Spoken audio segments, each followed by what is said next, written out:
Content warning for profanity. Hi, this is Coffee McCann, and welcome to Discount Storytime. In this episode, we find out what happened to our hero, Wendell. Enjoy! On last week's episode, he grabbed the ring out of his pocket, spun down on one knee, and faced Gale before she could even count to one. One. Wendell was a bundle of nerves. He felt the next moment would change his life. He focused on Gale, ignoring everything around him. The sounds, the sights, the warm evening breeze that had become hotter and was coming down on his head like hundreds of hair dryers. Even the evening sun had somehow become much brighter, almost as if it was shining down on his head. Two. Wendell couldn't wait another moment. He blurted out, Gale Bradley, will you There was a flash of light, and Wendell disappeared.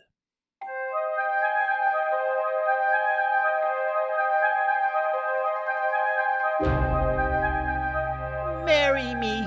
Wendell asked, but his voice felt thick and distant. He was lying down on something bumpy and uncomfortable. He looked around through blurry, unfocused eyes. Ears rang and sounds seemed far away. He lay in a small bed, barely more than a cot. After a moment, the sleep fell off of his eyes, and he saw the small room clearly. He reached out for his cell phone, but couldn't find it. Where was it?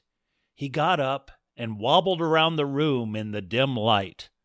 Oddly enough, he was able to find a light switch on a table lamp on a small desk. Above the desk hung a poster of a slime creature with multiple arms grasping a tree branch. The words read, "Hang in there." The room was small, maybe no bigger than a cabin on a cruise ship or a dorm room at one of those affordable colleges. And beside the bed and a small desk, there was a small dresser. He looked through and found his clothes had been folded and put away. Next to it was an empty closet, not much wider than a person. Wait, where was his jacket? He remembered putting his jacket on Gale. And what was he wearing? He found a mirror and looked. He looked like hell. His normally thin frame seemed even thinner, and his messy hair was even messier. Instead of his regular clothes, he wore a snug blue jumpsuit. It was adorned with multiple pockets that were sewn up. The left sleeve had a flag patch Wendell didn't recognize, and the right sleeve had an insignia of what looked to be a large crocodile riding on top of a rocket? This must be some sort of uniform, but for what? All he could remember was proposing to Gale, and then darkness, emptiness, nothing. Gale, his sweet Gale. How much she must be missing him now, and probably worried sick. Wendell didn't have time to think about it, because then there was a knock at the cabin door. With shaking hands, Wendell carefully opened the door. Standing out in the corridor was a what? A kite, maybe? Imagine a thick kite, the traditional diamond-shaped ones with a ribbon for a tail. Now put an eyeball in each of the four corners. Now put a very large mouth in the middle, and make the ribbon tail a fleshy, long neck. The impossible head was settled on the body of a small mechanical boy. Maybe? Its robotic arms and legs were small, and it had a stout metal belly. It wore oil-stained blue overalls and stood before Wendell like a toddler from hell. Wendell thought, This is the doll that gives Chucky nightmares.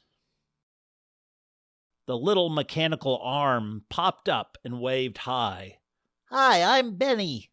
You were pretty out of it and kept passing out when we brought you up. Thought it best for you to lie down and recover a bit. Wendell let out a fierce, commanding, quiet, soft, muffled, and feeble whimper. Just making sure we have the right passenger. You didn't have any identification on you. You are Wendell Glick, is that right? Wendell tilted his head like an undignified small dog. Benny nodded his huge diamond-shaped head as slowly and as patiently as he could with this dim-witted earthling. Your first time space traveling? Wendell also nodded in reply. Good, Benny said. So, Wendell, where's your stuff? You didn't have anything on you. My stuff? Wendell asked, still confused. Benny's many eyes rolled. Yeah, stuff. You didn't bring any stuff. No suitcase, no travel crates, no nothing. Bring what for stuff? What? Bring stuff for what? I don't know what's going on here. I don't know where or what this is. I was about to propose to my girlfriend and then all of a sudden... If Benny had eyebrows, they would have raised at this point. But he didn't, so they didn't. So that's what was happening. You were proposing? Can I ask some questions? Sure, guy. What's up? Where the hell am I? Oh, yeah, this is a special kind of what you call them on Earth, car. It's a special car called a Star Hopper Class J with an 18-warp Hensling drive and sub-technic... No, where am I? Repeated Wendell. With this, Benny held his mechanical hands at 10 and 2 to simulate driving a car. Oh, we're returning to planet Pariah 7. That's not possible. I've gone insane then. Oh, it's very possible. This is the Starship Scam Likely. We were at Earth for a business venture when we got a facsimile. It said that a passenger from Earth needed a lift, so we picked you up. Apparently just in time. So I've been abducted on a spaceship? Benny's little mechanical arms shot up. Whoa, pal. Nobody said anything about abduction. Here's the facsimile. See for yourself. Benny rummaged through his many overall pockets for a folded piece of paper and handed it to Wendell. On it were strange numbers and letters, most of which made no sense. But he was able to see his name, the word Earth, the word Pariah 7, paid in advance, and no tip if damaged. So, are you hungry? It's dinner time and the other crew members want to meet you. Wendell thought for a moment. But if this is real, why are you speaking English? No offense, but shouldn't you be garbling like a little green man or something? No offense taken, but here's a tip. Go easy on the little green men talk. Some folks are sensitive about that. Of course we speak English. It's the universal language of the galaxy. At least something like good news. Wendell finally smiled. Is it? That must be because of its beauty and eloquence. Benny almost held back a laugh. Ha! That's a good one.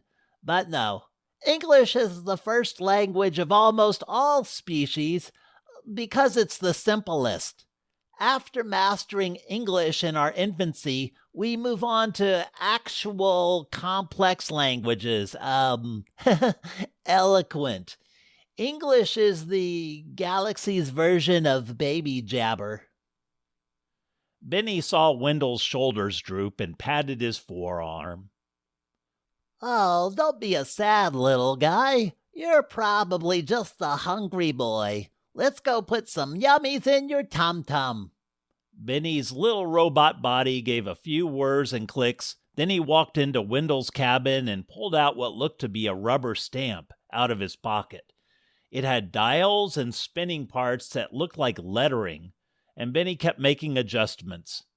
Before we go anywhere, though, I need to stamp your hand. What the hell is that? One of Benny's eyes rolled over to Wendell while the others focused on the large stamper. Oh, it's nothing. Just a stamp with your big boy name on it. More like a symbol so that everyone can recognize you. All new passengers get one. Do you want it on which hand or both? I mean, really, both is better, but it's up to you. Oh, okay, if you say so. Both, I guess, Wendell said while subconsciously putting his hands behind him. Perfect. The stamp may give a little ouchie, and it's okay to cry, but it will be super duper ooper quick. Wendell held out his hands, and it felt like he had shoved them into a wasp nest. Ow! Yeah, it might sting a little, but it'll go away. You were so brave. Let's see. Wendell held up his fists to show the stamped back of his hands and to cover his watering eyes. Benny snickered. Oh, yeah, groovy. Let's go eat.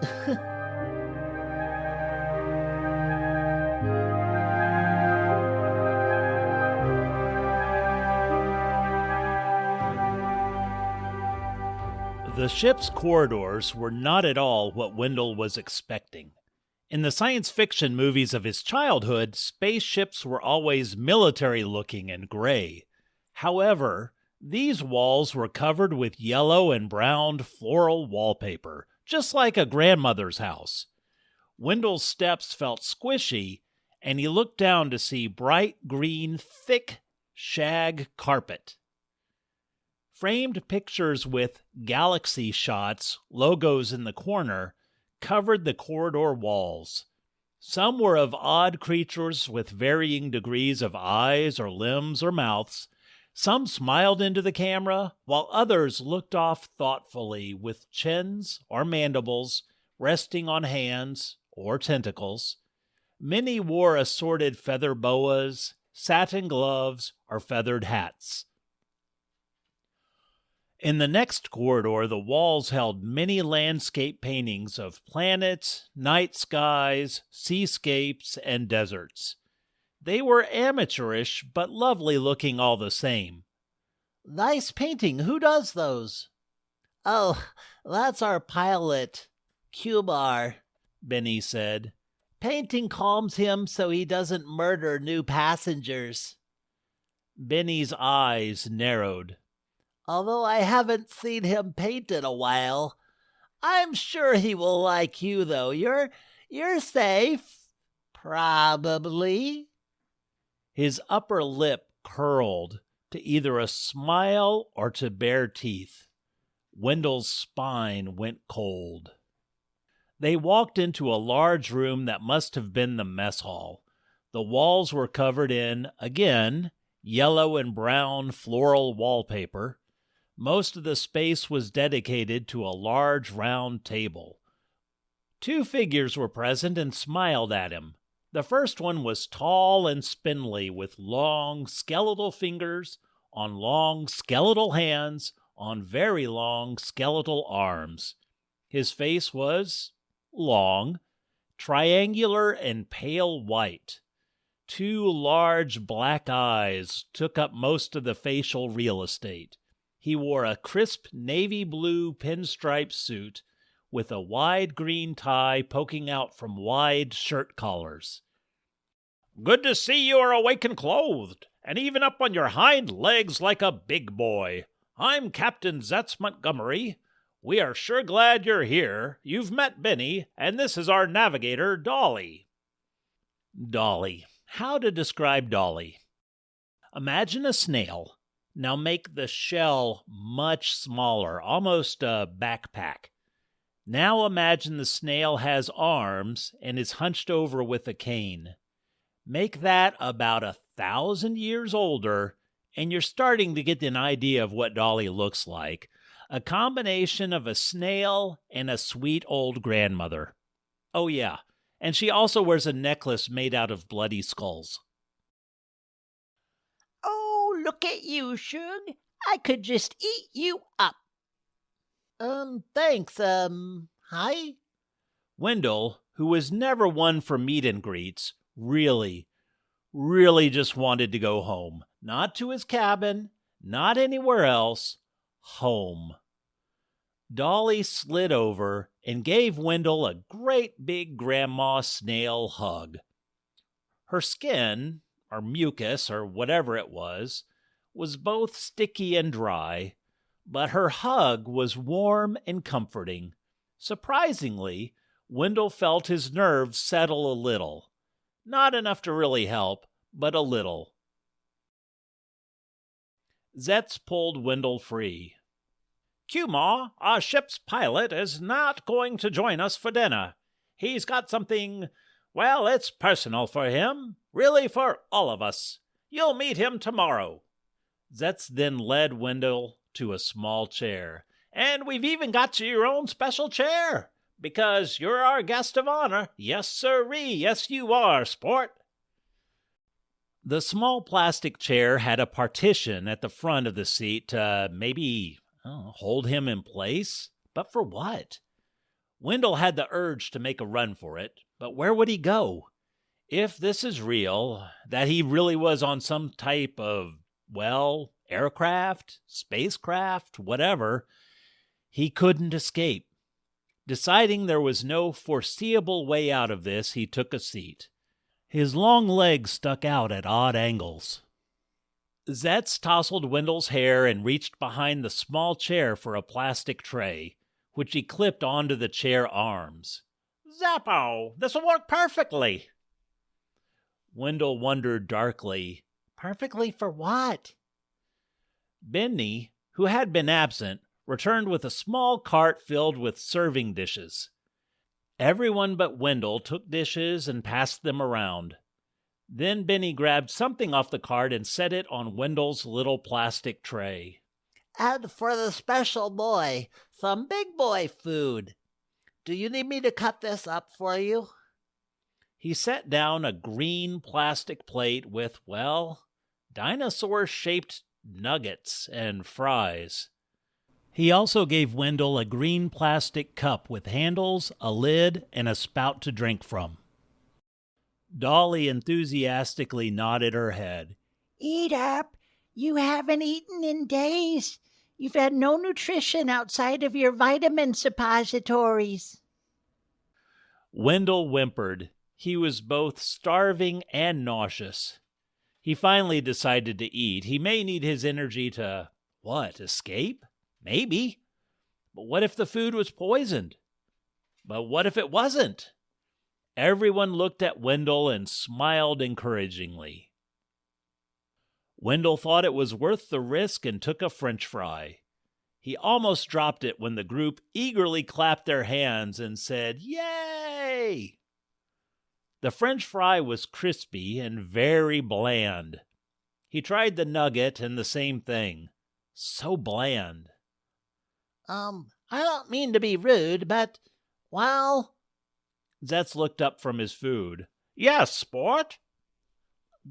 "Well, do you have any salt?"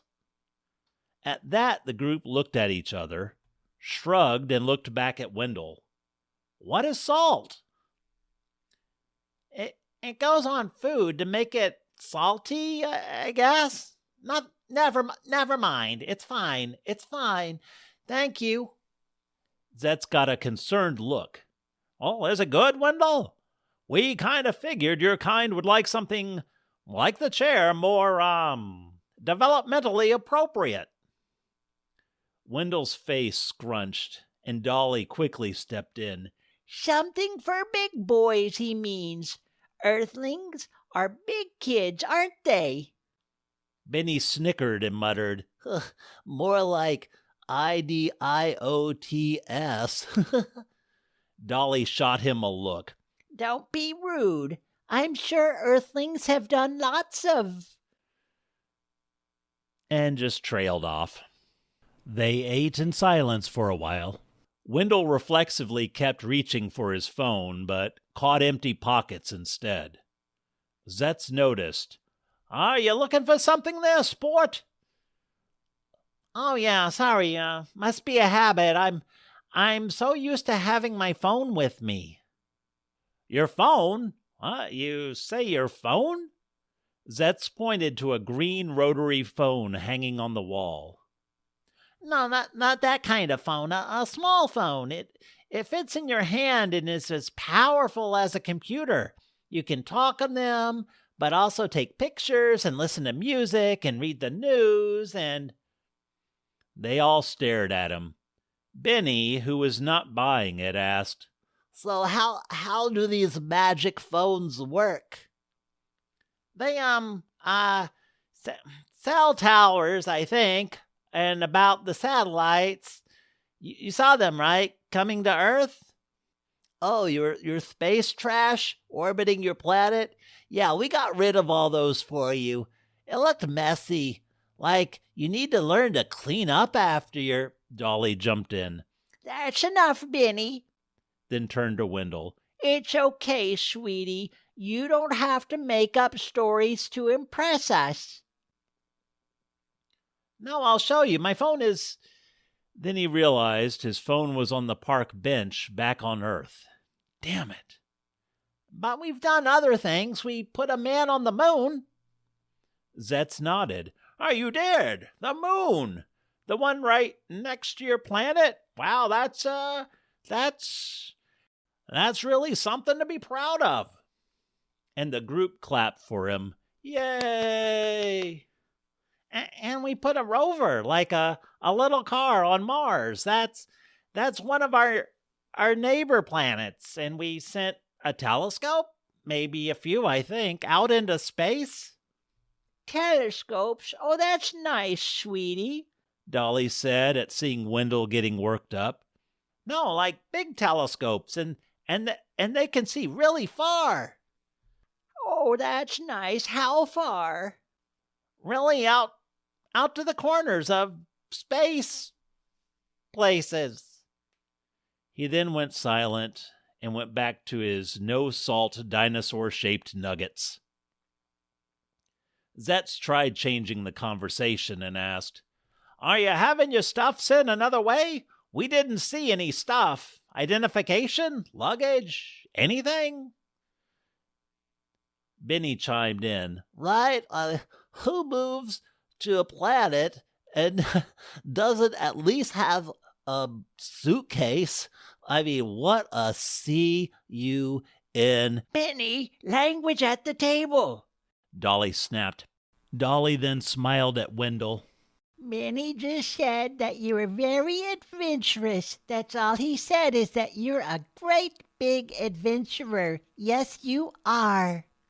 Wendell sighed. I didn't know I was going anywhere. 1 minute I'm proposing to my fiancée, then poof.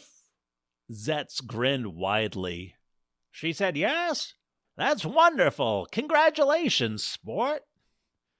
And lifted his wine glass to toast, but Dolly and Benny shot him a look.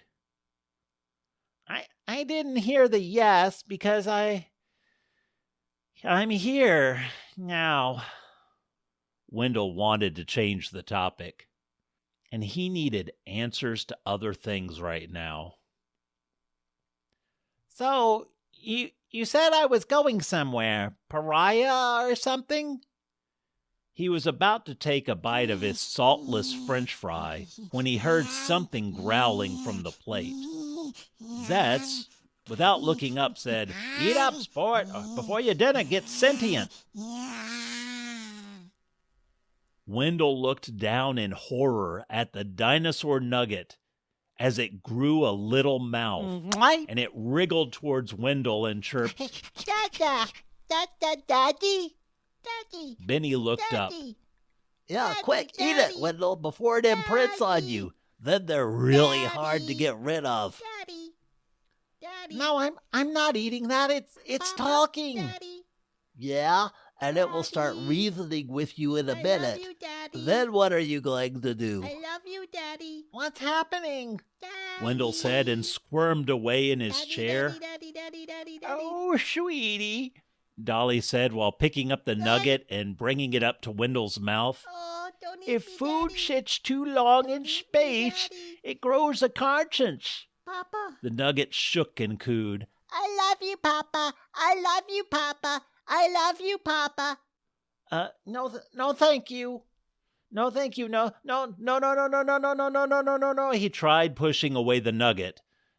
Dolly then saw the mark on Wendell's hand and, surprised, dropped the nugget, which fell to the floor and skittered away, crying, Liberty! Brother Nuggets will be avenged! Dolly grabbed Wendell's wrist. What is this? How did you get this? Wendell, confused, looked over at Benny, who glared back and muttered, Narc. Dolly twisted Wendell's wrist around to show the others.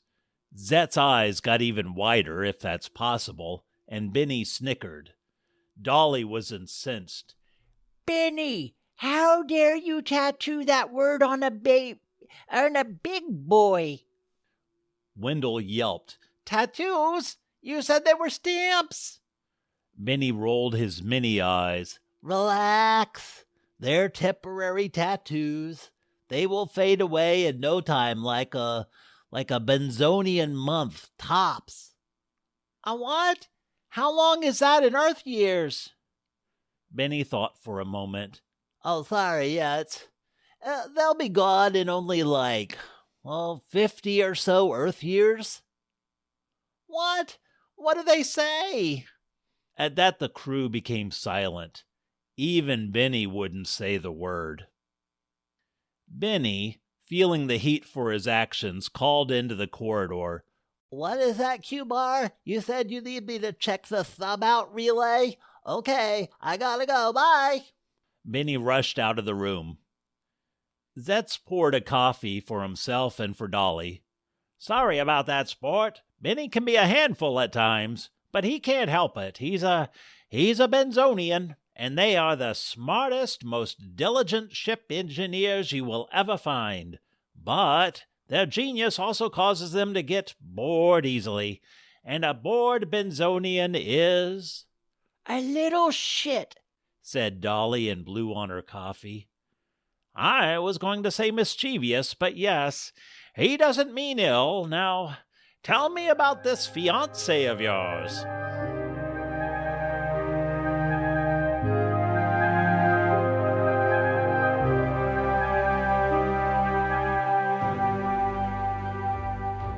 After dinner, Wendell was worn out, and Dolly walked him back to his cabin.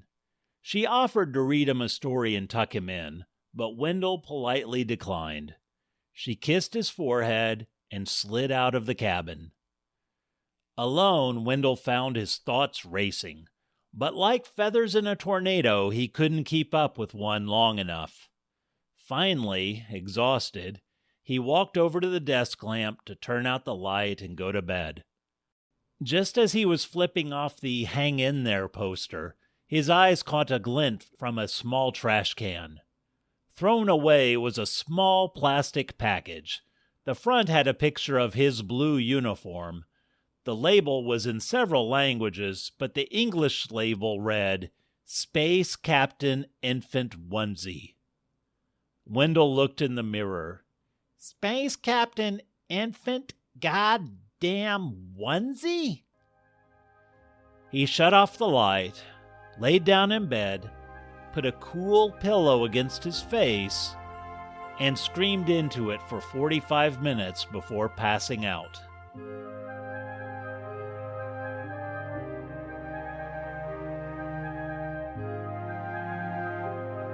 Next week, Wendell meets the ship's pilot, Kumar, and everything goes perfectly.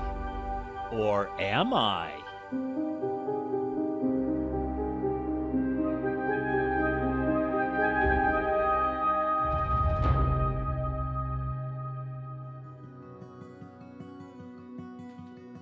Thank you for listening. I hope you enjoyed this episode, and if you are enjoying Discount Storytime, please send it to a friend. There is nothing in the Discount Storytime mailbag this week. Remember, if you want to get in touch with me, it's easy to do.